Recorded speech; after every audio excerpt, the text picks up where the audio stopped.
a suit and tie and get your hair cut way up high. Get yourself a lawyer, son. You're gonna need a real good one. Our real good lawyer has come back to us. He enjoyed a well-earned breakaway and he's got a tremendous suntan, I'll tell you that. And here he is, David Whiting. Good morning, David. I know you don't have a tan. Never happens. I hide from the sun. Yes, you do, as you should. Yes. But he's here and I've got lines free and you know that never happens. Look, 2 of them. Quick, go. Before they go, David Whiting can answer all of your queries. And to everyone who's texting in and sending so much love and support to Paula, thank you. Paula, if you're listening, you have simply broken the text line this morning and our listening community is wrapping its arms around you. And also endeavouring to remind people in their lives and young people in their lives as well to just be a little kind and the extraordinary difference that can make and just the safe, accepting place that can make for a young person who might be grappling with their neurodiversity. So that's all for you, Paula. So thank you again for calling in. 1300 222 774 is the number. Any homework or anything? No, I managed to go away without having to worry about homework at all. Well, your replacement is wonderful. We love her. Excellent. And she's great on trusts and on estates and everything, which is really good. But, of course, David's back and can answer any problem that you have. Andrew in Portland. Good morning, Andrew. Go ahead. Good morning, Virginia and David. My question is, if I send a friend an email from my lawyer, do I lose lawyer-client confidentiality? Yes, you've published it external to the relationship, is the short answer. But only one person. Well, it doesn't really matter whether it's 1 or a million, right? But it's a matter of logic, though, Andrew. Who's going to know? Well, my friend got subpoenaed. Oh, okay. Yes, it's my understanding that you have lost lawyer confidentiality by sharing the information. Okay. Right. What does that mean? No worries. What does that mean for you, Andrew? Oh, yeah, no, that's about it. That's all I'd like to elaborate on at this That's time. fine. Thing. Okay. No worries. Sorry about that. Good luck. Okay, so what's the reminder today, David, about that? Let's learn from this moment. Well, every now and then you'll see a court case where there has been a communication between lawyers, and the question is, have you waived? Because solicitor-client confidentiality is of, I'm going to a lawyer because I need advice in relation to a particular matter and I need to be entirely open and frank. So we create this aura of confidentiality that belongs to the client. And if the confidentiality is, so it's an enforceable contractual right that the client has against the lawyer not to share, but it doesn't prevent the client sharing. But once the client shares, so it's Andrew's friend who's now able to say, I got communication from Andrew. So the lesson here is you keep it between yourselves. Yes. You might discuss what an element of it was, but that's it. What if you wanted to just get a friend's input on a letter or something? Look, I'm thinking of writing this letter, but, blah, blah, blah. I've shot to my lawyer. What do you reckon? Don't do it, because then it's... Look, I think it's really what you think is the value you're going to get out of the engagement, but don't give them a copy of it. Yeah. Right? That's the thing. It's privileged for a reason. Marie in Docklands. Hi, Marie. Go ahead. Hi, good morning, David. I have a query about overseas accommodation that we booked for a trip this year. We booked through a worldwide booking agency, booked it August last year. Our credit card was debited for the accommodation amount on the 25th of May. We arrived on the 17th of June and we rang them to see if it was okay to check in a little bit early or if we could drop our bags. And they said, sorry, we've been closed all year for renovations. The worldwide booking agency, I've emailed them many times. I've ended up phoning them a couple of times, and they said they have to check that that's correct information, that the accommodation was closed for renovations. They've got back to me and said the accommodation has said that they weren't closed for renovations. I'm just wondering where I can go to now. It sounds like absolute madness. The venue where you were going to say says we're closed, and the booking agency says, well, no, they weren't. That's right. And we had correspondence with the place when I spoke to her, the accommodation on WhatsApp. She said, we're closed. I'll help you get accommodation nearby. Which she did. Then you've got the WhatsApp communication to go. Yes, I do. If you And I've can't just get what sent you that to want, so two things. Have a look at the terms and condition of the booking agency and see what the real deal is, as opposed to your abstraction of part of it, and then dispute the transaction with the credit card company if you don't get your satisfaction, and use the WhatsApp information as evidence that of the refusal of the booking. Yes, so we've got a bit of... I've sent the WhatsApp 3 text messages through to the booking agency. I haven't yet had a reply, but we seem to be getting nowhere. So final steps then, David? Then the answer is the money, Marie. I would deal with it with the credit card agency. That with MasterCard or Visa card, whichever one you've used, you're disputing the transaction with them. There was a failure of the consideration in that the accommodation was not available, and here's the evidence where they refused your attendance. Okay, good luck with that, Marie. We hope that's helpful. Lachlan in Port Melbourne. What's the issue, Lachlan? Yes, hi. Thanks for taking my call. So I just had some work done close to 6 months ago, some windows installed, aluminium, and I'm waiting to get the invoice. Yep. Yes. So I was given a quote and I haven't yet received the invoice. I'm just wondering in that time frame, are they allowed to make alterations or how long do I have to wait? Well, they've got up to 6 years from the completion of the work to give you the 6 invoice. 6 years, right. Right. Why don't you just call them and get the invoice? Well, you don't want Well, to. I'm not saying I haven't. I mean, I have. I'm just wondering if that, if the difference between the quote and the invoice, there's, can I... So I mean, presumably you're basically happy with what you've received. Yes. Why would you not ring them up and say, you gave me a quote, can I have the invoice, please? Well, I don't know. I mean, in my experience, that's no one calls up to ask for an invoice. Oh, you don't want to pay them for the work they did? No, I'll pay them. Then why don't you call up and ask for the invoice? Well, I mean, I like I said, it's not that I haven't tried. Just you have called to ask for the invoice, have you? Yes, I've attempted to. Yes. You attempted to? So why would you not send them the amount of the quote and see what happens? Yep. You don't want to pay, Lachlan, do you? You don't want to pay the bill. Of course, no. Of course. It's like, if they want to do cash, I'll do cash. I don't care. Look, they have an obligation to follow up with the bill, but they really have, if there's an agreement they entered into with you for the installation of the windows, they can enforce that agreement for up to 6 years.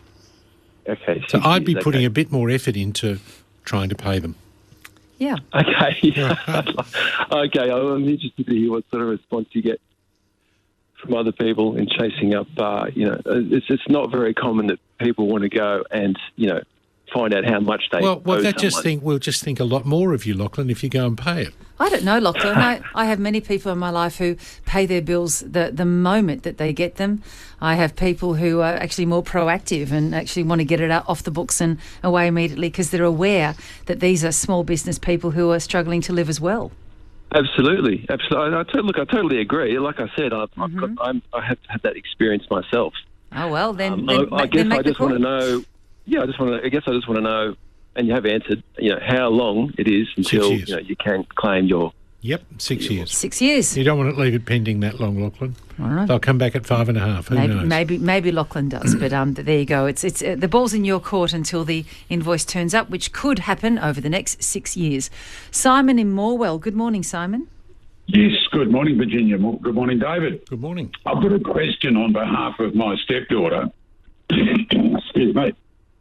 She works for the NDIS, providing care for a disabled person. Now, can I say, hang on. Yep. She probably doesn't work for the NDIS. The She probably works for an agency who bills the NDIS. That's right. Yes, indeed. Okay. I feel much happier now. Yep. Yes. Okay, sorry. No, so it's just important, Simon. We're not talking about the NDIA not doing what you're about to say. We're talking about some service provider, and let's not name the service provider. Go ahead, Simon. I don't even know who they are. So Okay. Yep. this, Should talk to your daughter, mate. We're safe as houses. Okay. Now, she turns up at 10 o'clock at night. She does a couple of hours of direct work because the client is up and around. The client goes to bed at midnight. Yes. Suddenly she's off the wages. She's there till 6 o'clock in the morning, sleeping on the sofa. And about 6 o'clock in the morning, the client gets up, she does another hour's work, and then her shift ends at 7, and she goes home. And how much does she get paid for 3 hours or 9 hours? She gets paid for 3 hours, No. and they then pay her a $55 allowance, which in the award, it's an allowance for sleeping overnight. Now, I might be a dinosaur because I started working in the 1970s, but as far Simon, as you I'm sound like a concerned, dinosaur. But then Yeah, so do thank I. you for that. Yep. But as far as I'm concerned, while you're there on site at the direction of the employer, Yes, you are working. you should be paid. Okay, David? Simon, there is an award for people who provide that kind of support. And there is a reference to an active night and an inactive night. Yes, indeed. Right? So I've had any number of clients who've had 24-hour care, and the question is really, on any given night, was the support, was it I need to have somebody in the house, or is it active care? So there will be an award if your daughter thinks that she is being underpaid, and it sounds like she is.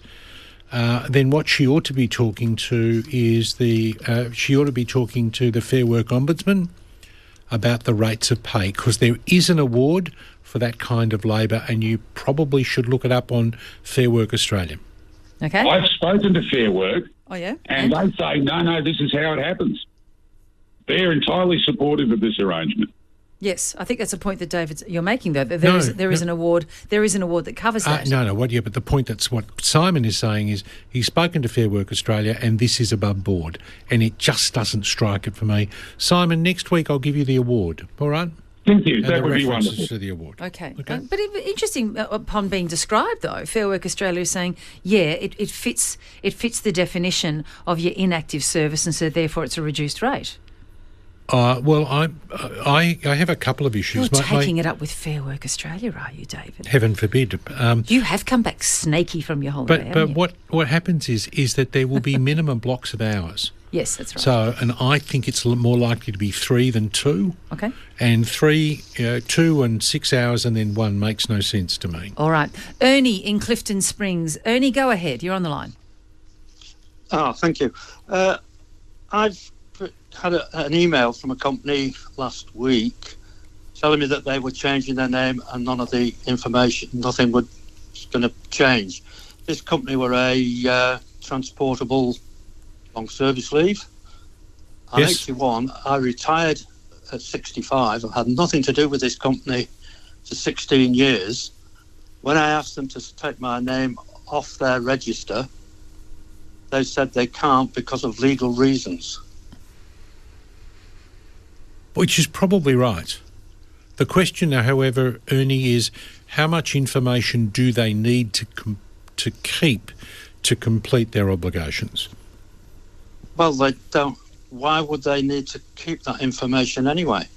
Well, what information? I mean, if it was Well- that on between this date and this date, we had held some money for Ernie, I have no difficulty if they They do have that. no money. No, but they did. Well, they didn't actually. Okay. They were a transportable long service leave company. Yes. And when I finished work 15 years ago, they didn't have any money for me anyway. Yeah. Because I never accrued any because I hadn't been in the industry. system long enough. Yep. Yeah. Ernie, I would be talking to the Privacy Commissioner, the Australian Privacy Commissioner, so that you can get some. I would be going back to them and saying, in terms of your privacy policy, what information have you got on me? Yeah.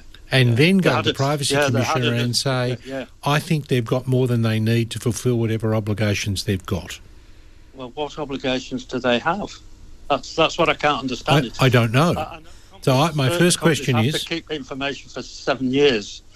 not? No, 16? I mean, look, I have the practice that I've got at the moment is the successor to a series of other practices. I've got titles that nobody's asked for in 100 years.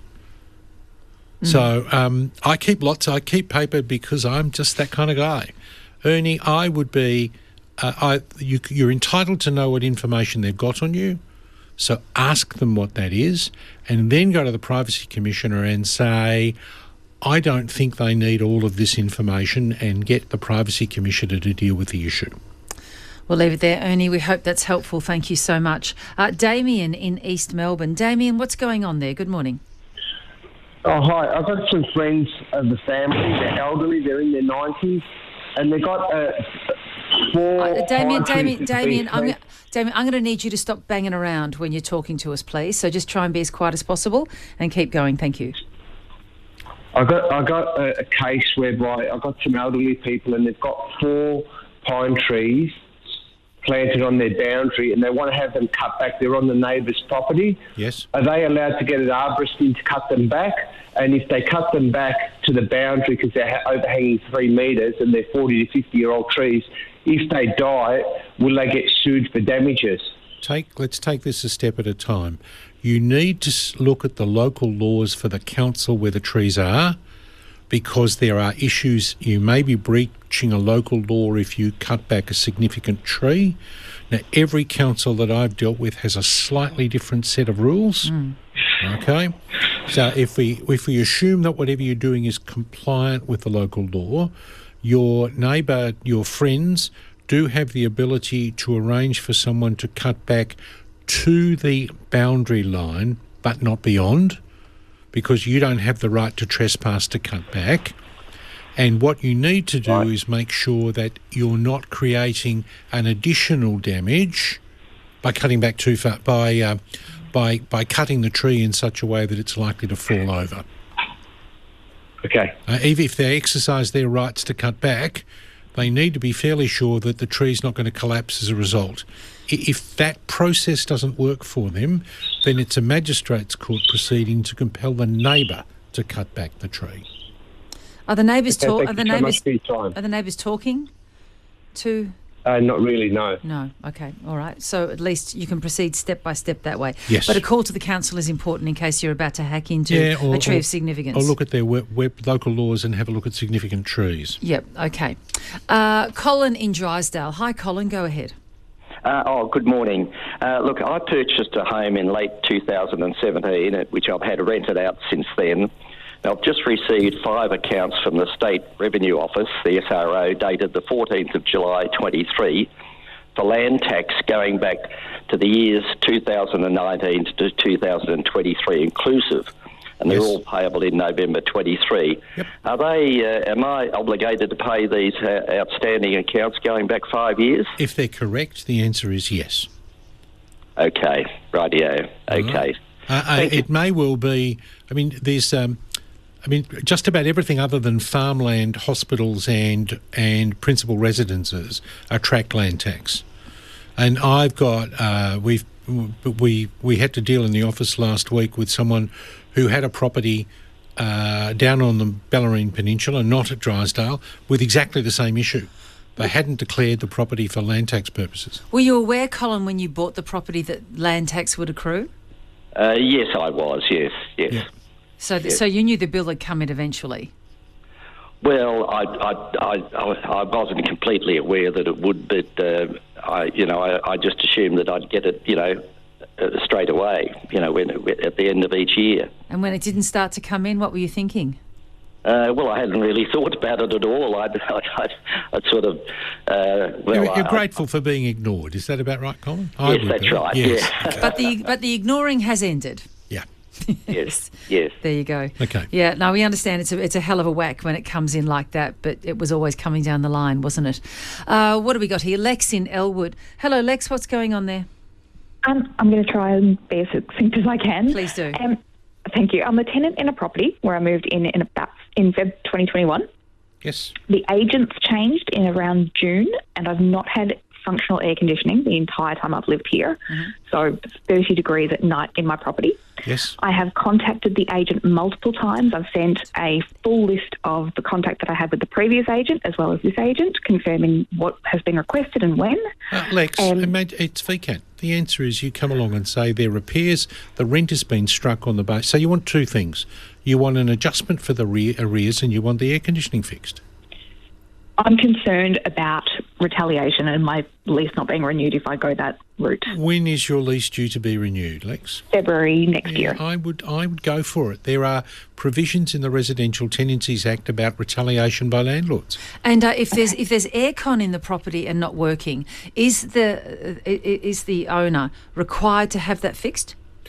Unless if I'm the landlord and I make it clear in my tenancy agreement that there is an air conditioning system in the premises and I am not going to fix it. So there's a difference between present and declared to be functional. And what's the understanding there in the agreement? There is air conditioning. It was leased with air conditioning, and I was advised by one of the repair people that came out that it was just not sufficient for a property this size. And when were you told that?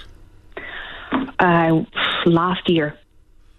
Yeah. What did you decide you were going to do about it? Well, I went back. I said to them, "You need to advise the agent of that, and the landlords need to make a decision." And last I heard, the agent said, "Yeah, the landlords have decided they're going to put in a split system." Yes. And then I had a painter call me and say, "What needs to be done to the air conditioning?" And I said, "I'm sorry, you need to speak to the agent about that. Yes. I'm not here to provide you a scope of works." Oh wow. Okay, Lex, I'm with you, but I suppose my real issue is that the air conditioning was never adequate at the start. Correct. But the process is the same. I want a reduction in the rent for the past because the air conditioning didn't work, and now I want you to fix the problem. So the air conditioning, not only some argue is inadequate, it's not working at all, correct? It doesn't cool the house. It basically switches off because it can't reduce the temperature quickly enough, and that causes... So the aircon actually functions... But it's it not. Functions, it's okay, but it's not doing but what. Then it switches itself off because. So effectively, it's not air conditioning because it turns itself off. So I'm with Lex. Sure, Yep. but I've had. Oh my God, I was a renter for so long. I have had any number of landlords who would say, "There's the aircon. It's been installed. Yeah. It's working. Just sit Shut close up." to it. Yeah, Yep. exactly. Mm-hmm. So, yep, off to VCAT. Good luck with that. I don't have much faith in landlords. I'm being a little unfair there, I'm sure. You but are indeed. Well, I mean, there isn't even any obligation. Is there a formal obligation under the Tenancy Act these days, because it's been a while since I rented, that when you rent a place, that it will be heated? Or is it just that you were lucky enough to get a place that had heating? Well, you can still rent a house that doesn't have heating. Exactly. Yes. Yeah. I mean, the tenancy laws in this country, that would never happen in America, for example. That would never happen anywhere in America. You rent and your house has heating and the heating functions no matter where you are. It has aircon and it functions. It usually, in the city of in New York City, where you're in apartments, it usually comes with a fridge. No one moves fridges around. They even stay when in you the buy apartment. and sell a house in the US, the fridge stays. Exactly, yes. So it's just a much greater understanding of what the tenant's obligation is. That, of course, you can't live in a house without heating and you can't live in a house without cooling. Whereas here, you get the box and then you go and buy all the units that you plug in to try and heat your house. It's pretty outrageous. What are rents like? Here? Well, appalling. Compared with... Terrible. I think it really depends. I mean, the answer is if you want all of those things, you price it into the rental. I'm talking about the obligation, like what actually comes with the obligation. I'll tell you what minimum standards are next week. Yeah, exactly. That's something to talk about because Okay. I think minimum standards here that's actually the discussion we need to have. The fact that it's even an issue for Lex, that air conditioning should come standard, heating should come standard. I think heating should come standard. I don't know about air conditioning, but it depends on the property. Query climate change, but anyway. Yes.